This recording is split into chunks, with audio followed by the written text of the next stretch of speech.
What is up, everybody? We are back with our team reviews, and today we're looking at the Houston Texans. Not the most exciting team, but as always, there's fantasy relevant players on every team. We have 37 days until kickoff. It's August 1st. Training camps are in full go. We have the Hall of Fame game in 2 days. Dad, how is it going? Are you excited to talk about the Texans? Yeah, I am actually. I think the Texans are growing team, defensive-minded coach. So, what does that mean offensively? It probably means it doesn't necessarily mean they could be a little conservative. Conservative means they run the ball. So I know the Texans have a very good offensive line. Um, they've locked up their two tackles.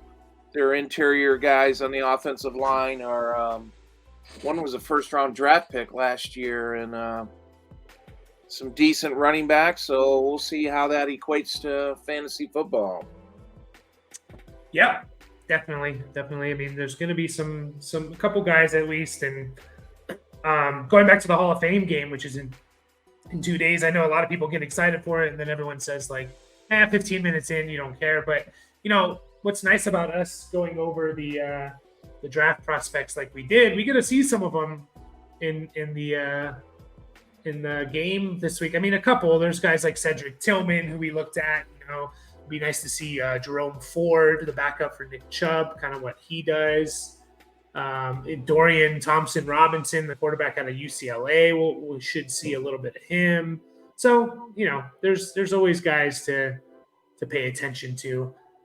But enough about the Hall of Fame game. We'll get right into it with the Houston Texans depth chart here that I'm going to share with you. Starting with the quarterback position, I put C.J. Stroud as the QB1 here, which I hope that's kind of what it is. But I think it came out like last week or something that it's a competition. They're doing a competition that Davis Mills was getting first team reps, and which I guess I understand to a certain extent. But also at the same time, I'm just like, come on, man, let's get C.J. Stroud in there and let's just let him grow in the game. Dad, how do you feel about the quarterback situation? Do you think it's going to be Stroud from week one? Oh, of course. I just kind of ignore some of that stuff. Different. So we can go Carolina and see what they did. They said from the get go that Bryce Young was it. He's the man. Here we go with the Texans saying, it's competition. And it's like, yeah, right. Come on. That guy's not going to be. The only way that guy's on the sideline, Stroud, is if he's hurt. So I'd find it very unusual. But they do have the two backups. Davis Mills, obviously has started for the last 2 years, year and a half at least.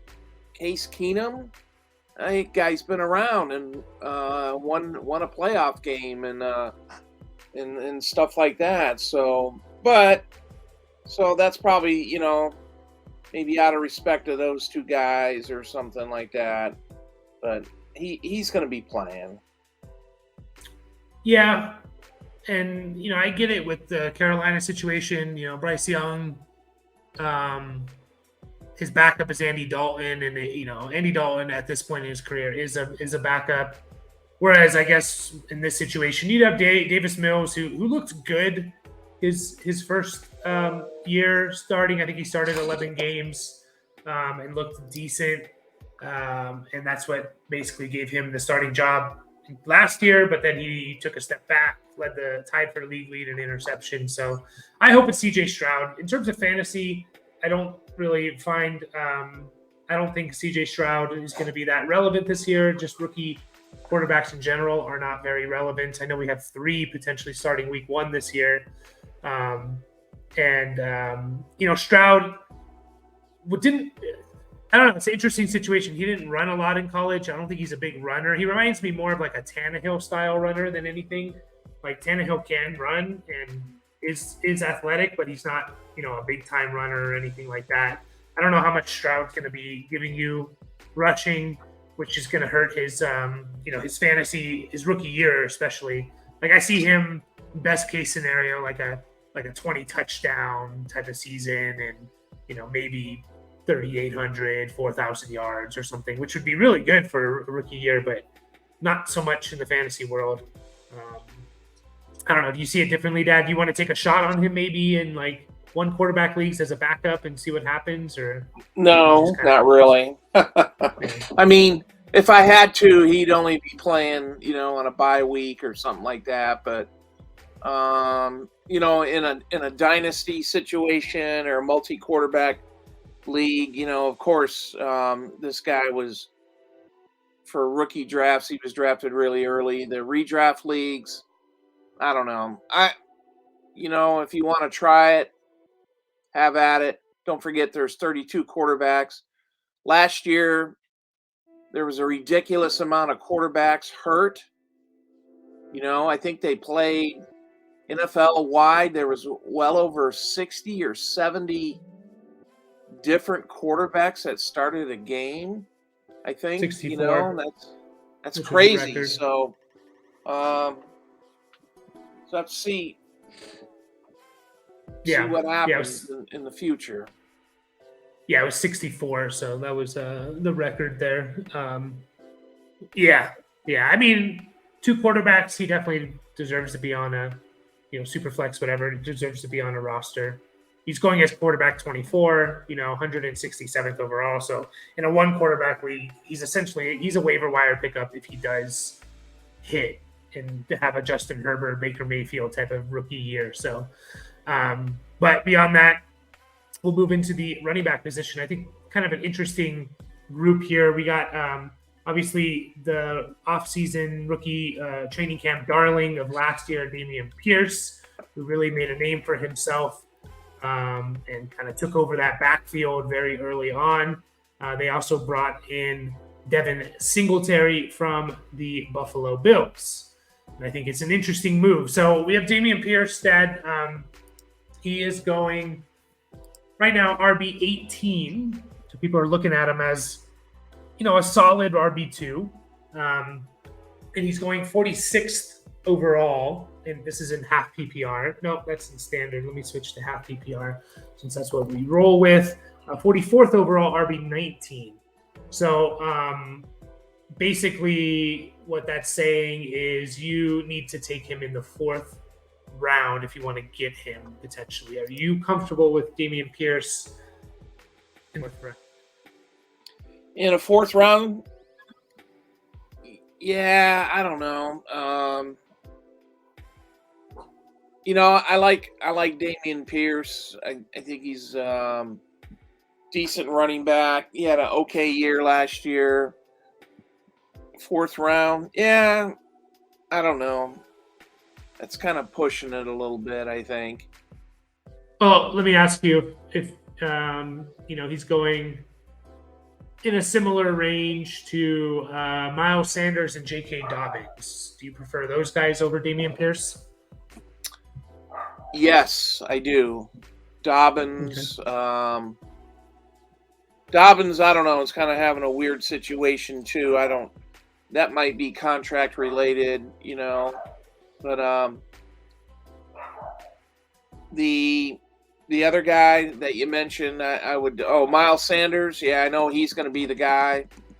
And I agree with you about Miles Sanders for sure.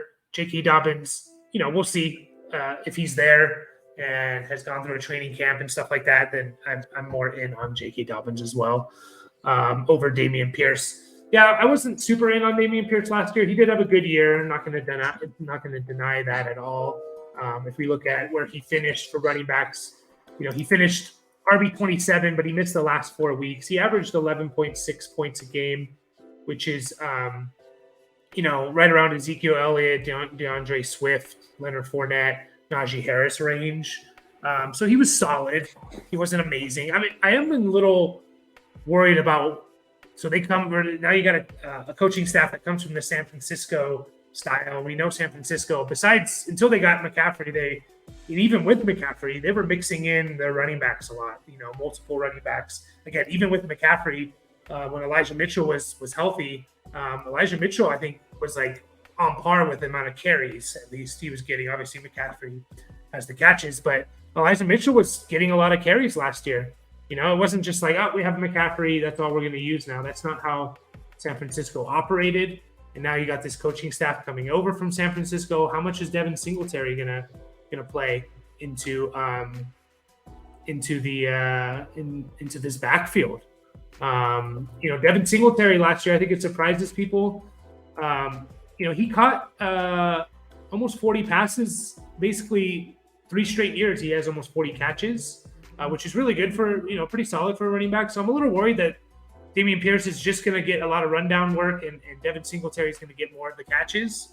I don't know, Dad. Do you see it working out that way, or that more of a split backfield than we expect? You know, I think there's, to be honest with you, I think there's enough. I think there's going to be enough work for 800 to 1,000 yards for both of these backs. So somebody's probably going to have 800, 700 to 1,000. The other one's going to be 1,000, probably 1,000-yard rusher if they don't get hurt.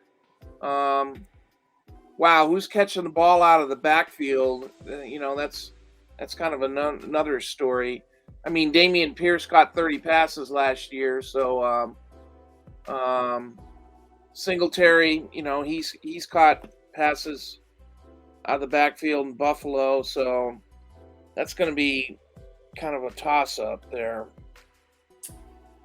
Yeah, the way I look at it with Dameon Pierce is like, and I've mentioned this before. If you know, he was playing 70+% of the snaps when he was, you know, when he was the guy, and you're just there's like almost impossible for you to not catch 30 passes if you're playing 70% of the snaps. Just from that's essentially like a dump off once or twice a game that you're gonna get, you know. And so I don't know.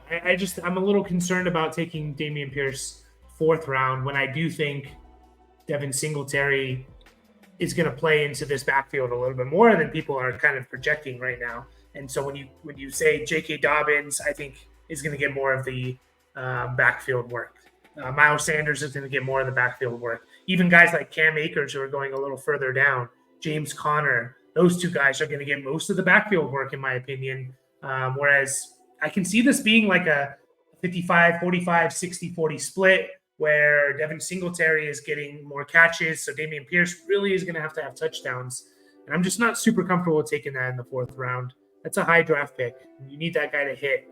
And, you know, give me you know, Joe Mixon, Dobbins, Sanders over Dameon Pierce. In terms of not Miles Sanders, in terms of Devin Singletary, you can get him as a RB48 in round or overall 136. So you're talking about like round 11, 12. That just seems a little more intriguing to me, to a guy that could potentially take over the backfield, in my opinion. You know, another thing to keep in mind is this team did not draft Dameon Pierce. They're not loyal to Dameon Pierce. He could not fit their system type of situation. We see it a lot happen. You know, DeAndre Swift with the Lions wasn't drafted by Dan Campbell, and look what happened. They basically shipped him out. So that's a situation that can happen. But I guess we'll move on to this wide receiver room. A lot of we don't know what's going to happen here. I put on the list, as you can see on the sheet, Nico Collins, Robert Woods, John Mechie is the 1, 2, 3. You know, even behind them, Tank Dell, Noah Brown, Xavier Hutchinson, a couple of rookies, and Noah Brown. What do you make of this receiving room, Dad? I mean, is there anyone in particular you like over another? Basically, you know, I look at the younger guys, and I heard some positive stuff about Tank Dell yesterday. You know, he's developing a rapport with Stroud and stuff like that. Nico Collins has been there a couple years, and he's a bigger guy. You know, he hasn't really nailed it yet. So we know what Robert Woods does. Robert Woods can catch the ball. But he doesn't seem like a big, huge volume guy. Mechie, you know, he had leukemia last year and had to sit out, but he was an Alabama wide receiver. second round draft pick.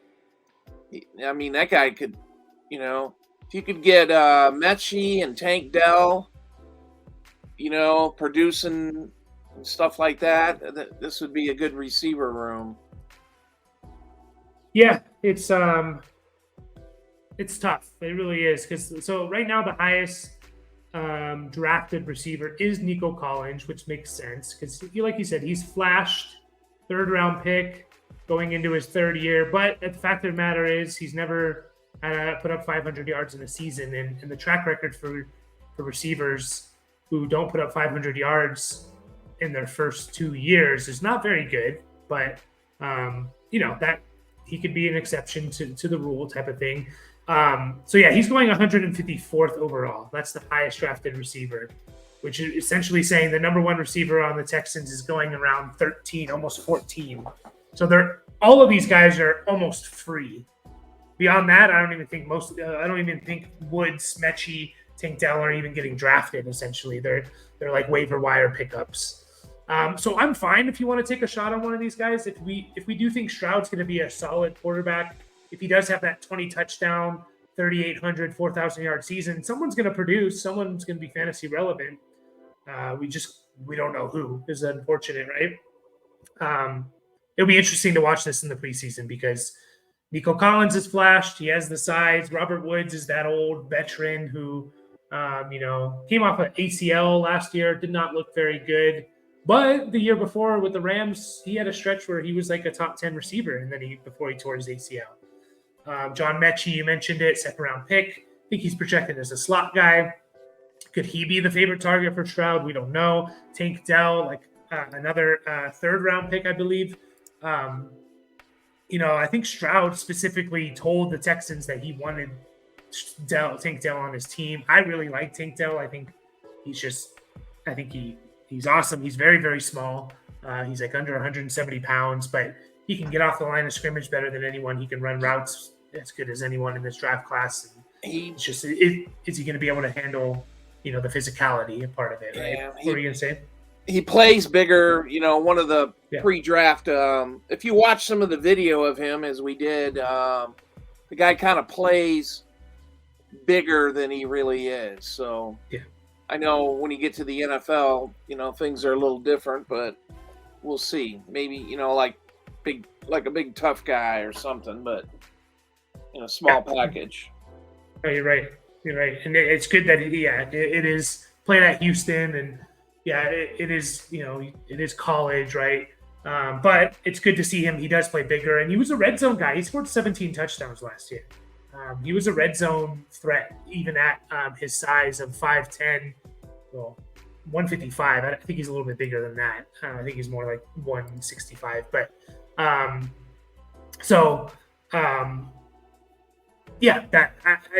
fine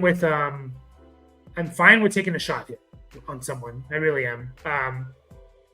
If I want to take my shot, I'm going to put it on Mechie or Tank Dell. Just and you know what? They're so cheap. You just, if they do nothing the first 2-3 weeks, you just drop them, or you keep these guys in your mind and then you target them on the waiver wire. Beyond that, there's really not much to say here. Like, these guys, I don't see more than one really being fantasy relevant, and I actually think maybe the most fantasy relevant player for the receiving core is the next guy we're going to talk about, the tight end position, in Dalton Schultz. I'm kind of in on Dalton Schultz this year. I know a lot of people are a little bit out on him. He had a big 2021 season where he was tight end 3, averaged 10 points a game, which, again, in half PPR, there's only about 4 tight ends every year that average double-digit points. Dalton Schultz was one of them. Had a down year last year. He missed, it looks like, 2 games. He also had 2 0-point games. Here's his weeks 2 through 5. He had 0.8 3 points, 0.0 points. So he was 0.8, he was out, and then had 2 goose eggs. That really hurt his average. If you take those out, I'm sure he had a pretty good season, actually. He finished his tight end 10. He averaged 7.6 points. I'm sure if you take those goose egg games out and the 0.8 game out, he was closer to like 9 points. Goes to the Texans, didn't get the contract he wanted.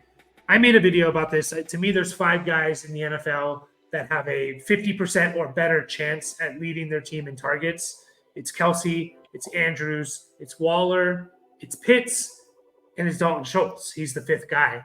And if you lead your team in targets, it's almost impossible for you to not be a top 7, 5 tight end. Dad, what do you think about Dalton Schultz this year? Are you kind of in on him? Are you out? What's your overall feelings here? Real quick, I'll tell you, he is being drafted as the tight end 12, 116th overall. So you can get him like late round 9. Are you kind of in on Dalton Schultz this year? Yeah, I would. I would definitely would draft Dalton Schultz. The only negative is the rookie quarterback, but we'll see. I think that'll work out all right. Dalton Schultz knows how to catch the ball. You're 100% correct. He could be, essentially wide receiver 1, on the team, or getting all the targets as you talked about. So I think it would, they brought him in. They brought him to the Texans for a reason. So you're going to catch a lot of passes. Yeah, he's on a 1-year deal. He wants to prove it. Like, he's not that old. He just turned 27 earlier in July. He's not that old. So if he has a big year this year, he could get paid like Evan Ingram. Look at Evan Ingram just getting paid after he kind of on his 1-year prove-it deal. Kind of the same situation. 27 years old last year, Evan Ingram was. 27, I think he was for most of the year. Or 28, and he had a 1-year, like $10 million contract or whatever it was. Came out, had his best career year, got paid. Dalton Schultz could follow the same type of situation. So I think he's very motivated. We talked about the rookie quarterback. Rookie quarterbacks do tend to kind of hyper target guys they're comfortable with. The tight end is like the perfect target for me. To me, I'm like completely in, especially knowing I can get him in like round 10. Like I can get him, or I can pay up 30 picks earlier and take, Evan Ingram or something, or Pat Fryermuth, but I have to take him in round 7.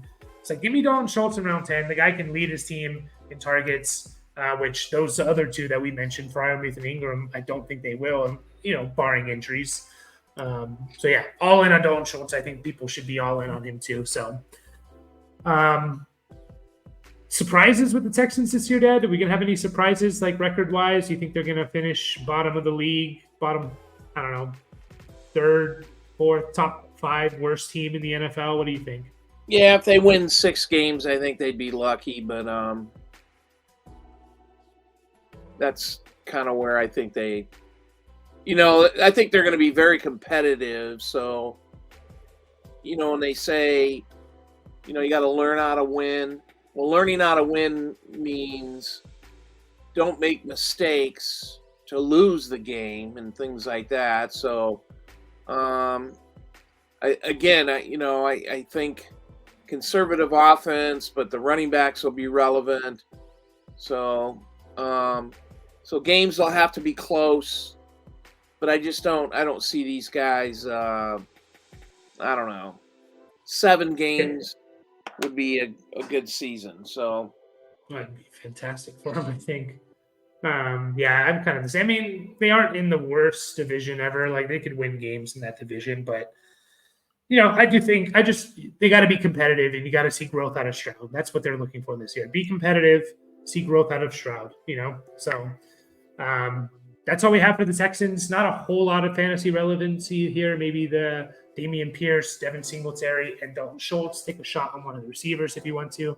That's really about it. We're going to finish up there, and we're going to be back with the Indianapolis Colts, who had some interesting news over the last couple of days. So we'll be back with them. As always, if you like the video, subscribe to the channel. That would be fantastic, and we will